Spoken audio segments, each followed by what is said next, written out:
Assalamualaikum warahmatullahi wabarakatuh. Perkenalkan, nama saya Lira Crimona Meilani. Baik, di sini saya akan membuat video mengenai pembelajaran mata pelajaran fikih, yang mana video ini yaitu tugas ulangan tengah semester dari mata kuliah pengembangan bahan ajar PAI berbasis IT. Nah, jadi di sini saya mengambil materi mengenai ketentuan makanan dan minuman yang halal. Nah, di sini ada 3 pembahasan, yaitu yang pertama mengenai pengertian makanan dan minuman yang halal. Selanjutnya yang kedua ada jenis makanan dan minuman yang halal, dan yang terakhir yaitu ada manfaat dari makanan dan minuman yang halal. Nah, jadi pertama-tama di sini yaitu pengertian dari makanan dan minuman yang halal. Nah, di sini makanan dan minuman yang halal itu yaitu makanan dan minuman yang dibolehkan oleh syariat Islam untuk dikonsumsi selagi kecuali ada nas Al-Qur'an ataupun hadis yang mengharamkannya. Nah, di sini adapun makanan dan minuman yang halal meliputi 3 hal diantaranya, yaitu halal karena zat yang terkandung di dalam makanan ataupun minuman itu sendiri. Kemudian yang selanjutnya yaitu ada halal cara mendapatkannya, dan yang terakhir yaitu halal karena proses ataupun cara pengolahannya. Nah, pertama-tama yang di sini yaitu ada halal karena zat yang terkandung di dalam makanan ataupun minuman itu sendiri. Nah, jadi maksudnya di sini adalah halalnya minuman atau makanan tersebut dikarenakan zat yang terkandung dari makanan ataupun minuman itu sendiri. Selanjutnya yaitu ada halal cara mendapatkannya. Nah, di sini makanan ataupun minuman yang halal juga harus dilihat dari bagaimana cara mendapatkannya. Contohnya seperti makanan atau minuman yang halal tetapi cara mendapatkannya itu tidak sesuai dengan hukum syara atau tidak sesuai dengan hukum syariat Islam. Nah, misalnya contohnya seseorang ini mengambil makanan ataupun minuman dengan mencuri. Nah, bisa dikatakan makanan atau minuman tersebut tidak halal ataupun haram hukumnya. Dan selanjutnya di sini itu ada halal karena proses atau cara pengolahannya. Nah, seperti contohnya hewan-hewan ternak yang akan dikonsumsi seperti sapi, kambing ataupun ayam itu juga harus diperhatikan cara pengolahannya. Yang pertama yaitu cara bagaimana penyembelihannya, dan juga bagaimana cara memasaknya, karena dari contohnya saja dari contoh cara penyembelihan hewan tersebut, apabila tidak memenuhi ketentuan-ketentuan yang ada pada syariat Islam, bisa dikatakan bahwa hukumnya hewan tersebut akan haram untuk dikonsumsi. Nah, selanjutnya di sini ada yang kedua yaitu jenis-jenis makanan dan minuman yang halal. Nah, di sini adapun jenis-jenis makanan dan minuman yang halal. Yang pertama yaitu semua makanan dan minuman yang tidak diharamkan oleh Allah dan Rasulnya. Jadi makanan yang halal untuk kita konsumsi yaitu makanan dan minuman yang memang dihalalkan untuk kita konsumsi atau tidak ada unsur larangan untuk kita mengonsumsi makanan dan minuman tersebut. Yang kedua yaitu ada semua makanan yang baik dan juga tidak kotor dan juga tidak menjijikkan. Nah, maksudnya di sini yaitu tentu saja ketika kita akan mengonsumsi makanan yang halal, kita harus mengetahui bagaimana kondisi makanan tersebut.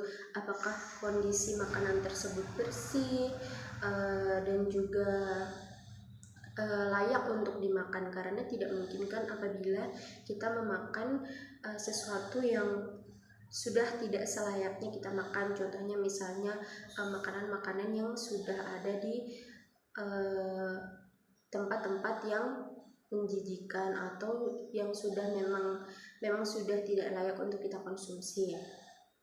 Nah, kemudian yaitu ada yang ketiga, semua makanan yang tidak memberi mukharat atau tidak membahayakan kesehatan jasmani dan juga tidak merusak akal, moral, dan akidah. Nah, jadi selain kita memperhatikan dari bagaimana kondisi fisik makanan yang akan kita konsumsi, di sini kita juga harus memperhatikan kandungan kandungan tersebut. Jadi misalnya tidak mungkin kan kita memakan makanan yang sembarangan. Misalnya kita memakan makanan yang contohnya akan membuat kita hilang akal. Nah, tentu saja kita harus menghindari hal tersebut. Nah, itulah pentingnya kenapa kita harus memperhatikan hal-hal dari makanan ataupun minuman yang akan kita konsumsi. Nah, selanjutnya yang terakhir yaitu ada manfaat dari makanan dan minuman yang halal. Yang pertama yaitu ada mendapat ridha Allah Subhanahu wa taala karena telah menaati perintahnya dalam memilih jenis makanan dan minuman yang halal. Kemudian yang kedua menumbuhkan akhlakul karimah atau karakter positif dan terhindar dari akhlak mazmumah ataupun karakter negatif. Selanjutnya yaitu ada menjadi sumber tenaga atau tenaga positif. Nah, kemudian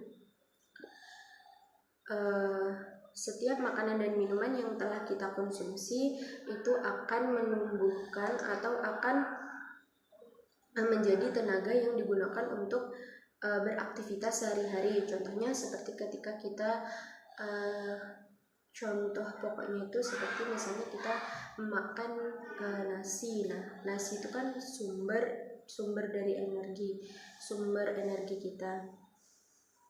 Nah, selanjutnya di situ ada terjaga kesehatannya karena setiap makanan dan minuman yang kita konsumsi bergizi baik. Seperti yang saya sampaikan tadi, ada 3 hal yang meliputi bagaimana halal suatu makanan dan minuman. Dan di situ kan ada salah satu bagaimana kandungan zat pada makanan atau minuman itu sendiri. Nah, ini adalah salah satunya yaitu bergizi untuk kita konsumsi.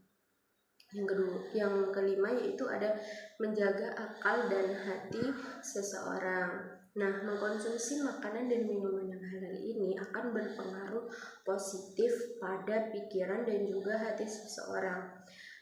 Pernah nggak kalian itu mendengar ketika kita masih kecil ya pasti ada istilahnya apabila kita meminum susu pasti kita akan cepat atau bahasanya bakal cepat pintar kalau zaman kita dulu waktu kita masih kecil, bahkan sampai sekarang. Nah, itu adalah salah satu contohnya mengkonsumsi makanan dan minuman yang halal yang akan menjaga dan juga mendukung akal dan hati seseorang. Yang keenam ada rezeki yang diperolehnya membawa barokah dunia akhirat serta mendapat perlindungan dari Allah Subhanahu wa taala. Dan selanjutnya yang terakhir yaitu membawa ketenangan hidup dalam kegiatan sehari-hari dan ia tercermin kepribadian yang jujur dalam hidupnya. Baik, mungkin itu saja sekian penjelasan dari saya mengenai ketentuan makanan dan minuman yang halal. Kurang dan lebihnya mohon dimaafkan. Sekian dari saya. Wassalamualaikum warahmatullahi wabarakatuh.